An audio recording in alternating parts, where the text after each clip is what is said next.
In our last episode, we discussed Maya culture as a whole during the Classic period. Over the next few episodes, we are going to take a look at all that classical writing that the Maya left us so that we can piece together the events of the Classic period as best we can. What awaits us is a chronicle of wars between cities, great and small, visions of grandeur, and deeds of mighty and ambitious rulers.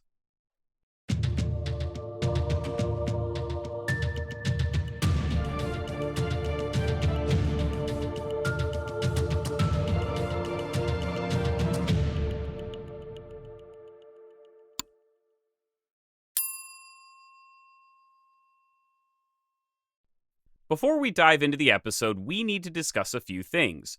First of all, as you can see from the title, this is the first of multiple parts. I originally wanted to condense this into one episode, but it became a bloated beast that I had to break up. My apologies. Second, we need to talk about our sources for the history that we are going to discuss. The ancient Maya left us with a large body of written records, and thanks to the hard work of linguists and epigraphers, we can read most of the writing from the Classic period. If you want to know more about that, we got a whole episode on the decipherment of Maya script. These written records come in the forms of inscriptions on monuments and buildings, and also pottery. This produces a somewhat uneven record because records at some sites are well preserved, while at other sites they are in bad shape. While the surviving records are impressive and can tell us a lot, there's a limit. Imagine if we tried to piece together the story of classical Greece without Herodotus or Thucydides. Our understanding would be much poorer. Once upon a time, there were probably codices and oral traditions that recorded this history in much greater detail, but these have been lost. This forces historians to piece together a political history from royal inscriptions, and it's safe to say that these are not always impartial. Kings will always boast of their successes, but they'll almost never record their failures and defeats. That said, royal Maya inscriptions have been shown to be pretty reliable sources that have been strengthened by archaeology in several cases. Maya epigrapher and historian Simon Martin points out that if these were unreliable, we would expect to see a lot of contradictions between them, but that's not the case. In fact, there is not a single instance of two Maya lords claiming victory in the same battle, which is fascinating given the inconclusive nature of many Maya conflicts. That said, we still need to be vigilant of the agendas behind these records.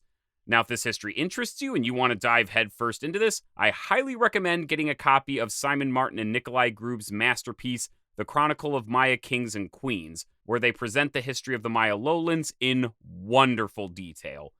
Actually, Simon Martin has several lectures on YouTube on a range of Maya and Mesoamerican topics that are absolutely worth watching, so I'll link my favorites in the description if you're curious. Third, a disclaimer on names. As I mentioned earlier, most classic Maya script can be read, but not all of it. In cases where a name is fully legible and all the characters have been deciphered, we can read that ruler's Maya name. However, in cases where the name may not be fully legible or the characters deciphered, they are given a modern name or title. To give an example, let's look at the 8th, 9th, and 10th rulers of Copan. The 8th ruler of the city we know was Ulkinich, and he's followed by a very brief ruler known as Ruler 9. He in turn is succeeded by the 10th ruler, Moon Jaguar, whose initial glyph is uncertain, hence his name. City names are going to work a bit differently, though. When I originally wrote these episodes, I wanted to use ancient Maya names, but ran into some problems. With some cities, we know what the ancient Maya name for it would have been. A good example is the city of Tikal, which was called Mutal by the ancient Maya. For others, this is not as clear. Inscriptions might use terms for the city proper, the city center, the kingdom, or the dynasty, which can make their ancient names somewhat ambiguous. For example, the city we know as Calakmul was referred to by several names in antiquity. The city center was known as Ashtetun, while the wider area was known as Chiknab, and the polity itself was known as Khan, which was taken from the name of the dynasty. Which of these to use? One? All? What's more, our reading of these names can and have changed over time, and I'd be a fool to think that the names I'm using now are immune to future revision. As much as I want to use the indigenous names here, I can't escape the fact that their modern names are unambiguous and are not subject to change. I'll still include what scholars believe is the name of the city on the map when we know it. With this in mind, you are going to hear a smattering of English, Spanish, and Maya when we discuss these kings and their cities. Also, I don't speak any Mayan languages, so please forgive me for any mispronunciations. Keep your chin up, this is going to be fun. Fourth, a disclaimer on dates. All the dates in this video come from inscriptions that were recorded using the Mesoamerican calendar, specifically the long count. There are a few different correlations used in literature to link the long count with the modern calendar, and thankfully, they only differ by a few days at most. For those who are curious, I'm going to be using the GMT plus 2 correlation because that's the one that, in my humble opinion, is the best. However, you should be aware that if a book you're reading uses a different correlation, you may see dates that are off by a day or two. Doesn't mean I'm wrong or that your book is wrong, just means that the author is using a different correlation.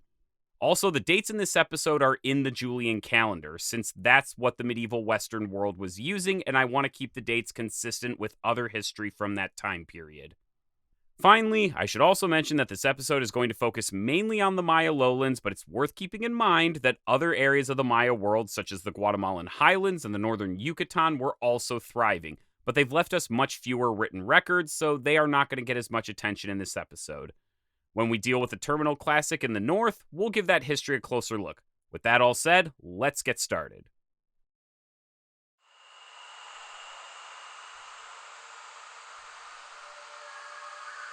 The area we'll be focusing on in this episode stretches from Chiapas in modern Mexico in the west to the fringes of El Salvador and Honduras. This is where classic Maya culture saw its greatest florescence and where the best records survive. Let's do a quick survey of the major players involved here. Moving again from west to east, we have the major cities of Palenque and Toniná in the Chiapas highlands. Crossing into modern-day Guatemala on the Usumacinta River is Piedras Negras. Further upstream is the site of Yaxchitlan. In the heart of the Petén Basin is the great city of Tikal, and around 100 kilometers to the northwest, its rival, Calakmul, the capital of the Snake Kingdom. East of Tikal, we have the city of Naranjo, and if we cross over into modern-day Belize and go up the Vaca Plateau, we arrive at the massive city of Caracol. Further east, in modern Honduras, is the great Maya city of Copan. There are other cities that will appear, but consider these guys the big fish in the pond. Now that we have that out of the way, let's take a look at the dawn of the Classic period. Now, those who have watched our episode on the Maya pre-Classic will know that the great sites of the lowlands have a history that stretches back into the pre-Classic. During the end of the pre-Classic period, the preeminent city of the lowlands was El Mirador, one of the largest cities the Maya ever built. Around the end of the pre-Classic, El Mirador slipped into decline and was almost completely abandoned. This left a power vacuum in the lowlands that allowed other cities to assume a new degree of influence. At Tikal, large construction was already occurring in the 4th and 5th centuries BC. With that in mind, what are the earliest dynastic records we have at these sites? Early Classic records are sparse and patchy compared to records we find in the Late Classic.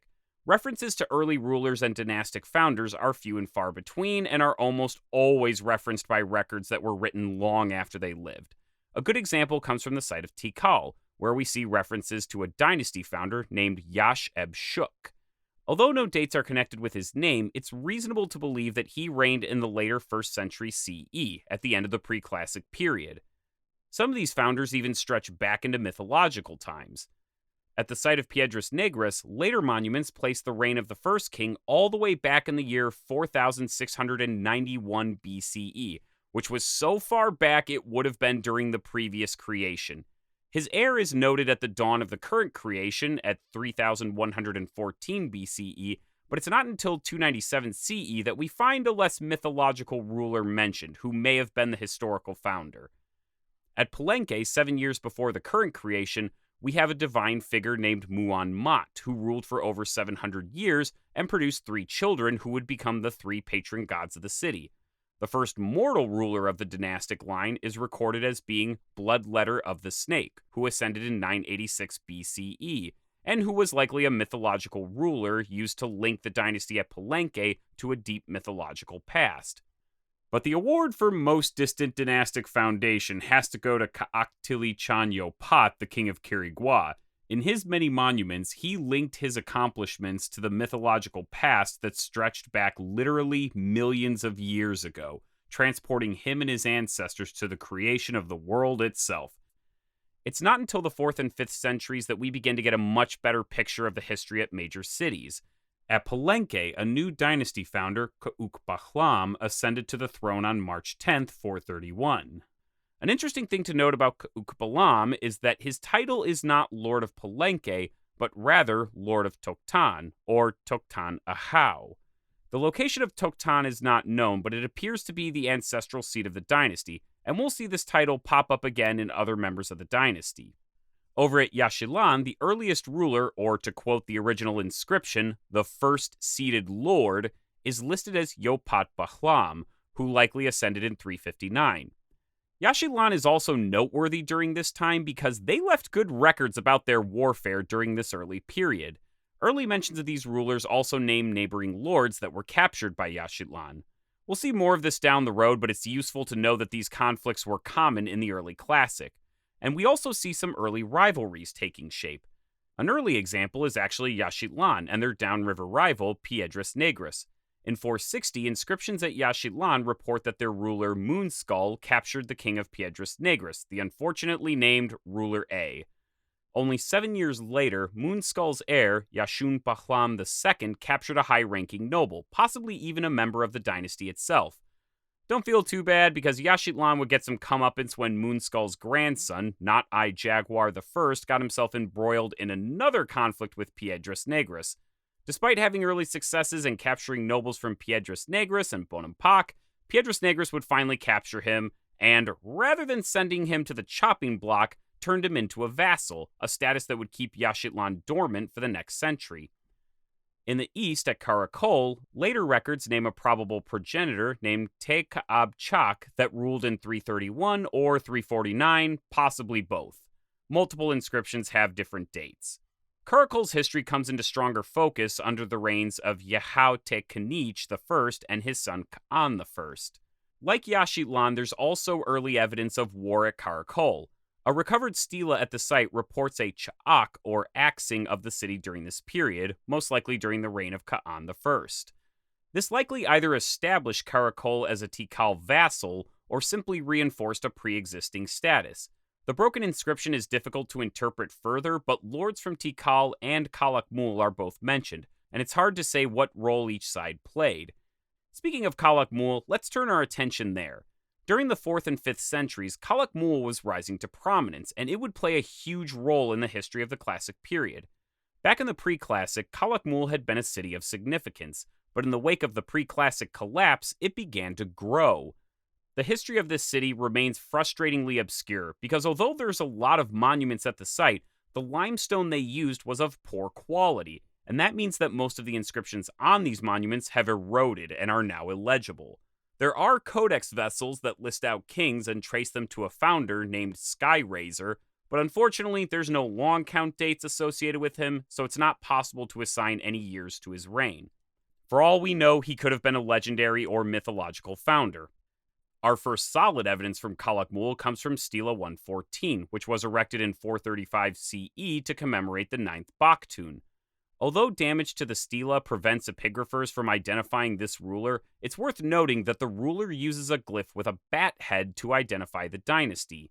That's a bit odd because later rulers at Calakmul use the title Khul Kanal Ahau, Holy Lord of the Snake Kingdom, so there's reason to suspect that these earlier rulers are not of the same dynasty. Interestingly, the earliest mentions of the Snake Dynasty come not from Calakmul, but the site of Jibanche, roughly 130 kilometers to the northeast. Here, a stairway decorated with images of bound and contorted captives credits their capture to a snake ruler, Yuknom Ch'en, although no dates of his reign survive. We can surmise that while the Snake Dynasty may not yet have been in power at Calakmul, it was in power elsewhere. How this dynasty came to prominence in the south or arrived at Calakmul remains unknown.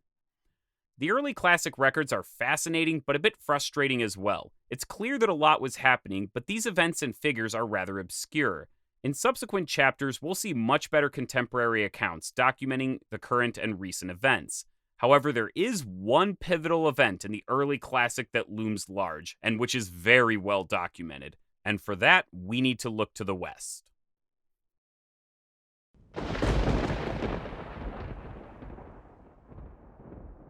Although the Classic period officially begins at 250 CE, its defining event occurred more than a century later, and to tell the story, we need to turn our attention west, way west, to the great city of Teotihuacan in the Valley of Mexico. Now, I've already done a full treatment of Teotihuacan in another episode, but just to give a very quick recap, Teotihuacan was a huge and powerful city in central Mexico that reached its height between 250 and 550 CE. During that time, it left a gigantic cultural and economic legacy on all of Mesoamerica. Teotihuacano influence can be seen from the Maya area to Oaxaca, Veracruz, Michoacan, and even as far west as Jalisco. Teotihuacan had very well-developed connections with the Maya world. At the site of Teotihuacan itself, entire Maya neighborhoods replete with Maya art and pottery can be found. Recent archaeological work has even uncovered the remains of a great feast in these neighborhoods, dating back to about 300 to 350 CE, which suggests that these Maya expats were getting along pretty well with the local elite. Now, this wasn't a one-sided affair. Teotihuacan's distinctive Talud Tablero style appears in several Maya cities around the 3rd century CE, most notably in Tikal, where you can see it on this small platform. Recently, though, LiDAR scans revealed something even more incredible at Tikal, a Teotihuacano precinct with a replica of the Ciudadela and the Temple of the Feathered Serpent at Teotihuacan that was decorated in Teotihuacano style. Teotihuacano trade goods, particularly obsidian from the Pachuca mines, also appear in the Maya lowlands. Tikal in particular appears to have enjoyed a strong and fruitful connection with Teotihuacan, and there's reason to believe that they were getting rich from trade with central Mexico. So overall, everything seems to have been peachy for a time, but by 378 CE, all that changed. Let's start by looking at the records on the ground. At the sites of Tikal, Huashactun, and El Peru, numerous inscriptions recount the arrival of men from the west. A lot of ink has been spilled on what has been called the arrival, to quote Stela 5 and 22 at Huashactun. Even before Maya writing was deciphered, many people understood that these inscriptions were detailing some sort of entrada by outsiders.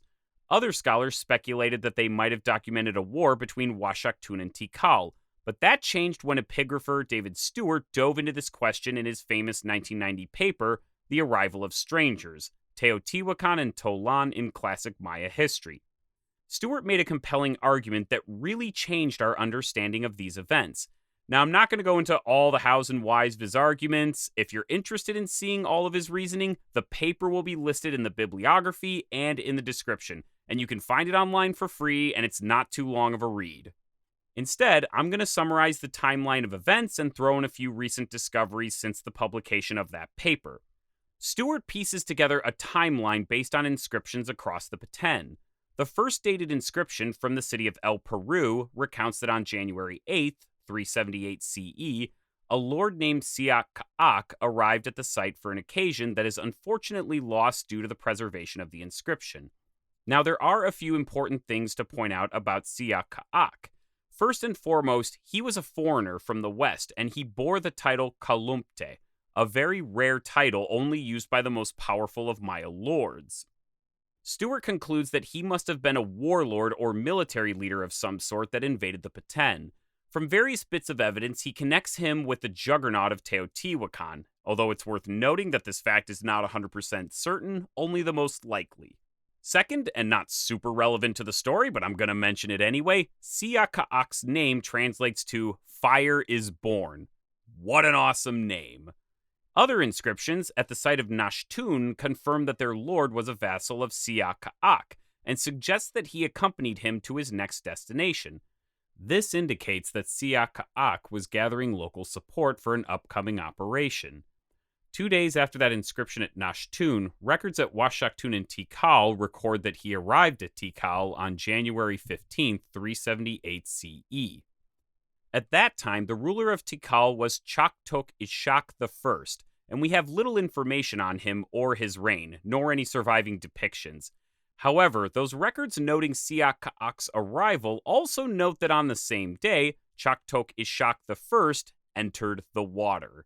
If that coincidence sounds ominous, it gets better, or worse depending on your perspective. The glyph used for arrived in these inscriptions is very revealing, because when it's used in other contexts, it refers to someone who comes to a city to marry into the dynastic line, or for newcomers who institute a significant political change. So, yeah, safe to say that there was a new boss in Tikal. Now, Siak Ka'ak didn't actually install himself as ruler. Instead, he turned to an ally, a man named Spearthrower Owl.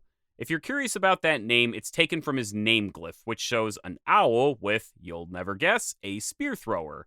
Just as a side note, his glyph has been pretty stubborn as far as decipherment goes, but his name likely translated to Eagle Heart Striker or Owl Heart Striker. Again, awesome name! Spearthrower Owl is a key player in these events, but remains somewhat obscure. We know that he ascended as a lord in 374 CE at some unspecified city. Stewart makes an interesting case that Spearthrower Owl was linked to Teotihuacan, and even suggests that he may have been the ruler there, although critics have pointed out that there's no evidence that kings ever ruled at Teotihuacan, so there's a bit of contention around that. Others have speculated that this name could be a title or rank. A damaged text recovered at Tikal may indicate that this man was married to a Tikal woman, so it's possible that he may have already had connections to the city. Regardless of his official position, he appears to have welcomed or sanctioned Siak Ka'ak's arrival, and about a year and a half after, on September 12, 379, his son, Yashnun Ain, ascended to the throne of Tikal. Depictions of Yashnun Ain that survive show him clad as a Teotihuacano lord, not as a Maya one. In this example, he's deliberately projecting himself as someone from Teotihuacan and using their influence to legitimize his rule. Now, Siak Ka'ak didn't just stop at Tikal, though. He also arrived at the nearby cities of Beukal a few years later and at Rio Azul in 393. Should you ever find yourself in the Yucatan 1500 years ago and an ancient Maya lord ever tells you that he is going to arrive at your house for dinner, maybe treat that as a threat and proceed with caution. Now, debate rages on the exact nature of this arrival at Tikal. Were these events part of an outright conquest, a foreign intervention, an escalated local dispute? With the current evidence, we can't say for sure. Perhaps the inscriptions we need are still buried somewhere waiting to be discovered. Unless you think that this was a local thing, we see other arrivals in other places outside the Petén Basin. Another city where we see evidence of a Teotihuacan-backed entrada is the city of Copan on the edge of the Maya world. In this city, we have another dynastic founder whose ascension and installment bears striking resemblance to what we saw at Tikal. According to later inscriptions, the dynastic founder, Kenich Yashkukmo, arrived, there's that word again, at Copan on September 8, 426 CE, and ascended to the throne. Keep in mind that Spearthrower Owl was still alive and kicking, so Teotihuacan still had powerful connections in the Maya area. Judging from how he's mentioned in the text, it's very possible that, like Siak Ka'ak, he too was an outsider. Also similar to Siak Ka'ak, he too uses the title Oshkin Kalomte, or Western Great Lord. The depictions we have of Yashkukmo show him adorned in Teotihuacano garb, and his monuments also make use of many Teotihuacan motifs. But Copan is not the last example we'll talk about. Let's shift our attention to the west at Piedras Negras. An inscription from Yaxchilan dated to 510 reports that one of the lords of Piedras Negras, Turtletooth, took part in a ceremony under the auspices of another Oshkin Kalomte, named Tahum Ukab Tun, and the text hints at links to Teotihuacan. Other texts in Tabasco also mention a foundation roughly 155 days before this ceremony, which raises the possibility that Turtletooth was relying on foreign support from Teotihuacan. It's hard to overstate the impact that these entradas had on the Maya world. This created a new order in the Petén made up of dynasties that were linked back to Teotihuacan and shaped the identity of these dynasties for centuries to come. Spearthrower Owl's glyph pops up in various forms at different sites, such as Tikal and Piedras Negras. Those distinct goggle eyes, which are often associated with Tlaloc, the central Mexican god of rain and storms, continue to be used in iconography even long after the fall of Teotihuacan. A few scholars have even speculated that this event drew battle lines between dynasties that had Teotihuacano origins and those that did not. However, it's worth noting that these dynasties also made efforts to stress their Maya heritage. This can be seen with the reign of Yashnun Ain's heir, Siyachan Katwil II. Returning back to Yashnun Ain for a moment, he reigned at Tikal for roughly 25 years. We don't know the date of his death, but we can confidently say that it would have been close to 404. His son, Teotihuacan II, officially ascended and succeeded him on November 26, 411 CE. Unlike his father, Teotihuacan did not depict himself on his monuments as a Teotihuacano lord, but as a distinctly Maya lord. If we take a look at this stela, he's depicted in a form that would have been considered almost archaic at the time. His headdress even has the crest of Yash-eb-Shuk, the original dynasty's founder. Combining this with his allusions to his mother's links to the previous dynasty on another stela, we can safely say that he was projecting dynastic continuity and reinvigoration. Very deft political maneuvering on his part, considering that his grandfather, Spear-thrower Owl, was still alive, finally dying in 439, a truly venerable old man. We should also note that the arrival didn't ruin Tikal. In fact, during this time, Tikal was the undisputed center of the Maya lowlands, exercising a powerful influence on the cities around it and building on a grand scale. But with power and success, however, comes rivals. Let's examine this theme in the next chapter.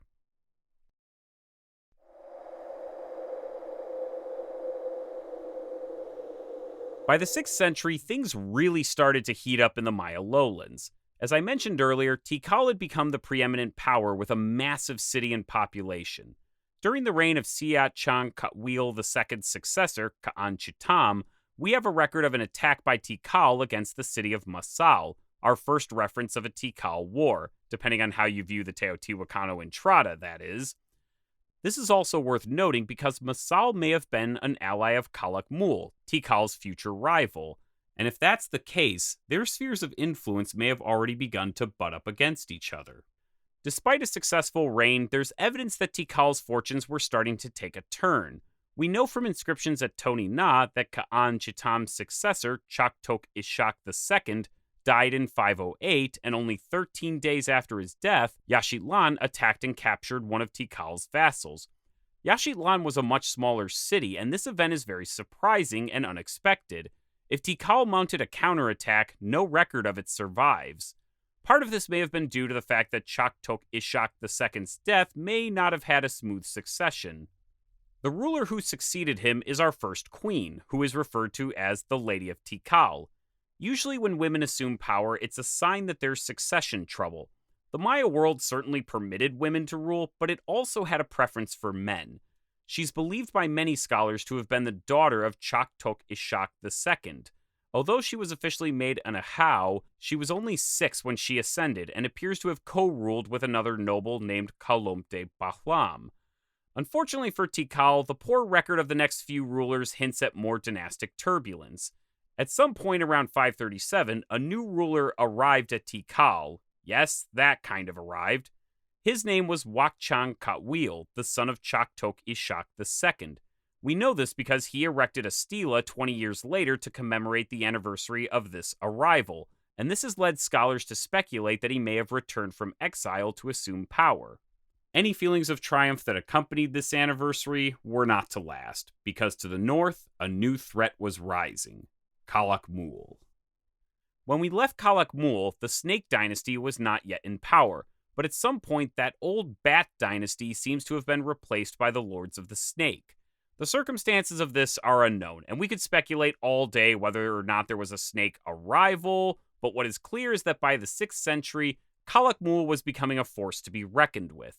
We can see this best in a series of diplomatic developments. The earliest, and one of the most important, notes Calakmul's first documented snake king, Ka'altun Hish. In 546, he sponsored the accession of 12-year-old Ahwasal Chan Kinich, the Ahau of Naranjo. This is especially noteworthy because in previous centuries, Naranjo had had connections with the Tikal dynasty, and it would appear that Calakmul was trying to steal away an ally or vassal from Tikal. It proved to be a very shrewd move on the part of Calakmul, because Ahwasal remained a loyal ally to Calakmul and ruled for at least 69 years, celebrating 4 Katun endings throughout his reign. The next Calakmul ruler, Sky Witness, installed a new ruler at Los Alacranes in 561, but his greatest diplomatic maneuver was gaining the vassalage of Karakol at the expense of Tikal. Recall from Chapter 1 that Calakmul was a Tikal client, and that status had been reinforced with violence. We know that this was still the status quo in 553 because in that same year, the Lord of Tikal, Wakchan Kawil, sponsored the accession of a new Lord of Calakmul, Yahau Te Kanich II. Unfortunately, Yahau Te Kanich II was not a fan of Tikal's dominance, and he seems to have tried to break away from Tikal hegemony 3 years later. This provoked a Cha'ak, or axing from Tikal, in 556. Calakmul was a large city, and this axing shows us that at this point, Tikal was still a formidable power that could still keep large vassals in check. It was then that Calakmul intervened and allied itself with a bruised and battered Calakmul. With Calakmul, Naranjo, and Calakmul united, a powerful coalition against Tikal hegemony had been formed, and this culminated in 562, when Tikal was attacked and soundly defeated in a star war. For those who did not watch the last episode, a star war, in this case, is not a 20th century sci-fi franchise, but a war fought under the augury of Venus, or as the Maya knew it, Chak-Ek. Venus represented the god of war, and thus timing an attack to the position of Venus was very important. This star war represented a triumph of Calakmul diplomacy in building a coalition around Tikal. The records of this come from Calakmul, where Altar 21 recounts these events. Though badly damaged, scholars can identify Yahau Te Kanich II of Calakmul and Sky Witness of Calakmul as the main participants in this event. For Tikal, this defeat was catastrophic, and it's possible that Wakchan Kawil was a casualty.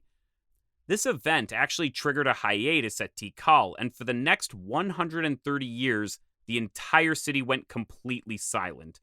No dated monuments, not even a single broken stela, have been identified from this period at Tikal. The city was still inhabited, but it was quiet. With Tikal out of the way, Calakmul was now the superpower of the Peten, and what followed was an age of dominance for the Snake Kingdom.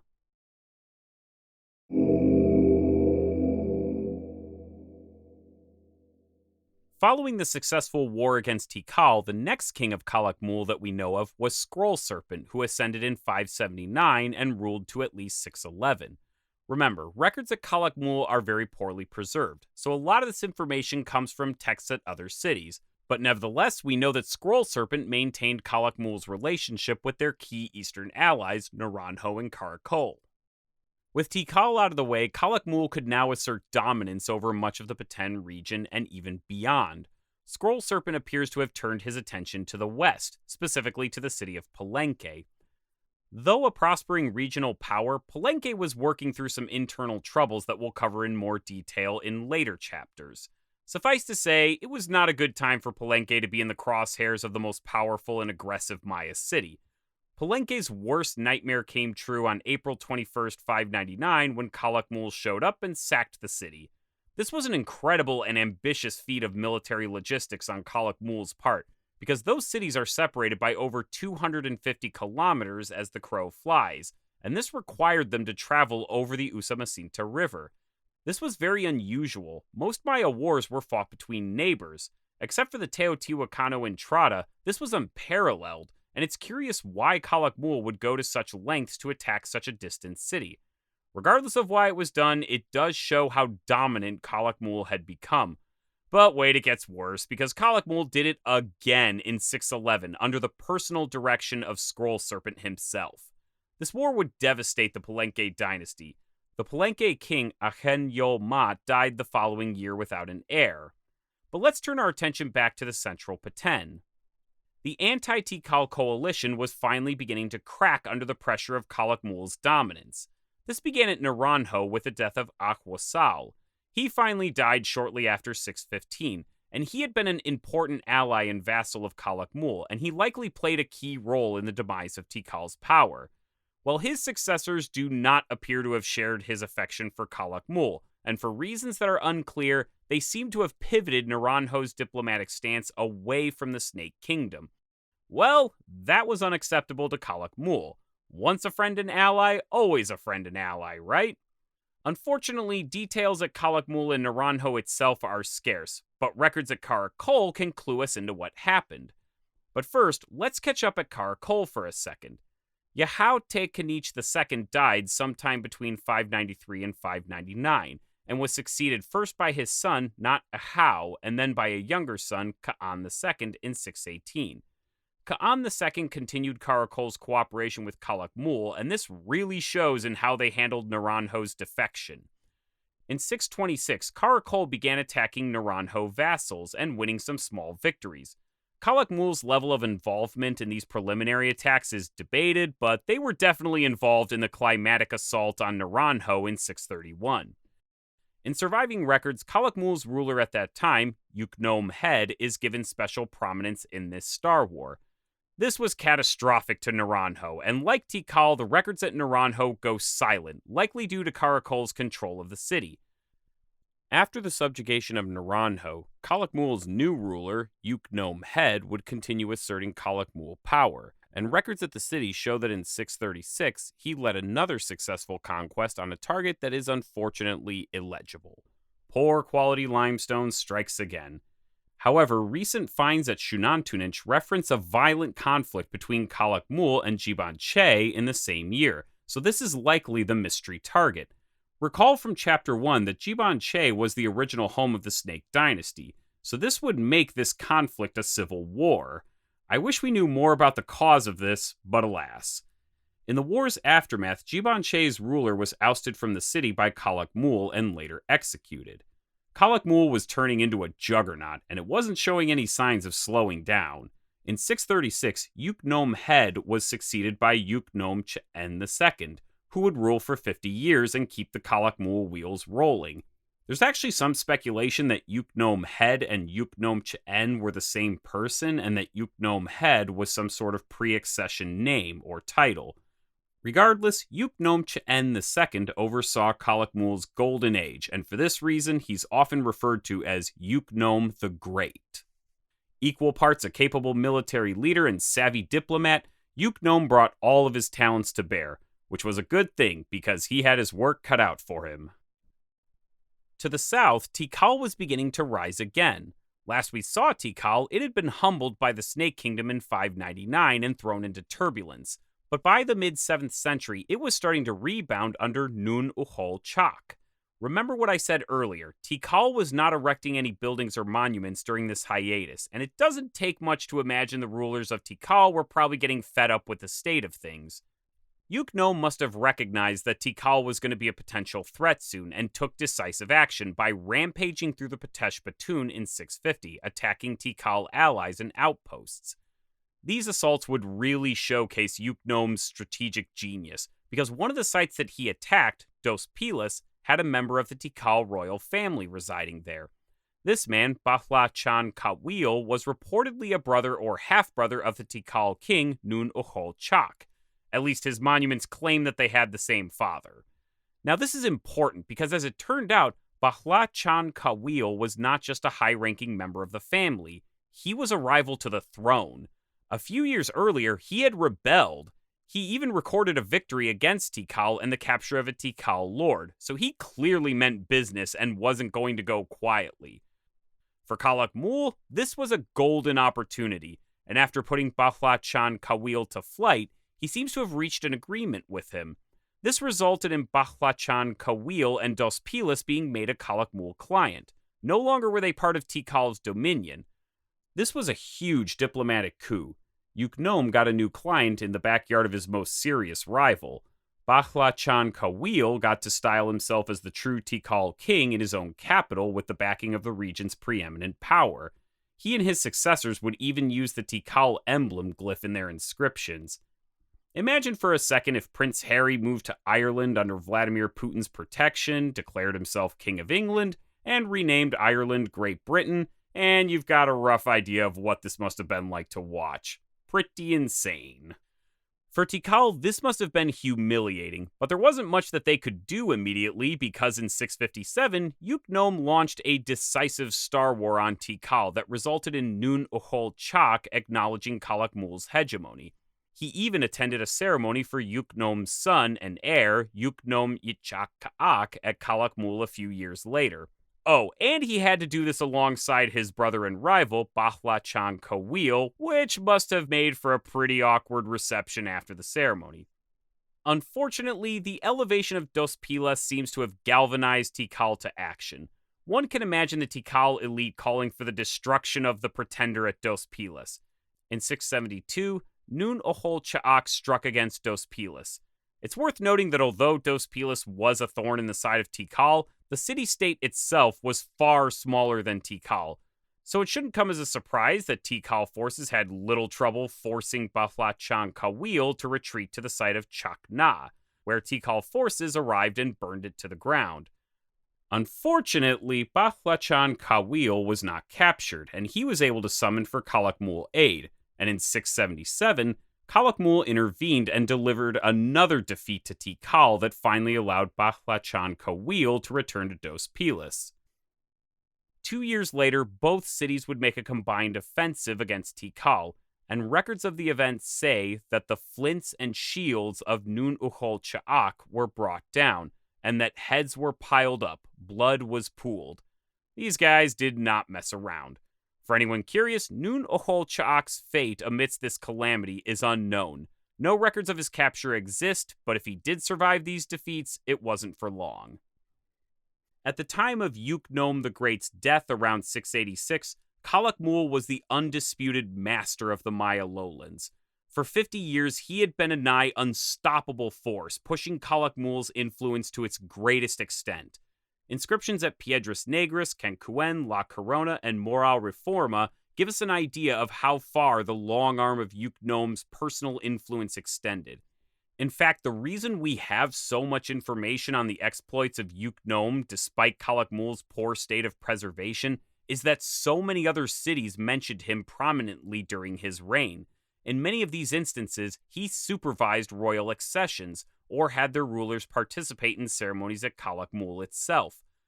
Under Uknom's brilliant and energetic leadership, it's no wonder that Calakmul reached its zenith. Although he left a capable heir in Uknom Ichak Ka'ak, the Golden Age was already in its twilight. This brings us through the early Classic period and into the beginning of the late Classic period, and this is where we're going to stop for this episode. I hope you've enjoyed the history so far. In the next episode, there will be lots of exciting developments, so stay tuned. Special thanks to my patrons listed here. You guys are the best. If you would like to join the ranks of these fine individuals and support the show, you can do so on Patreon. The link will be in the description below. Don't forget to subscribe and follow us on Facebook. Take care, and we'll see you in our next episode.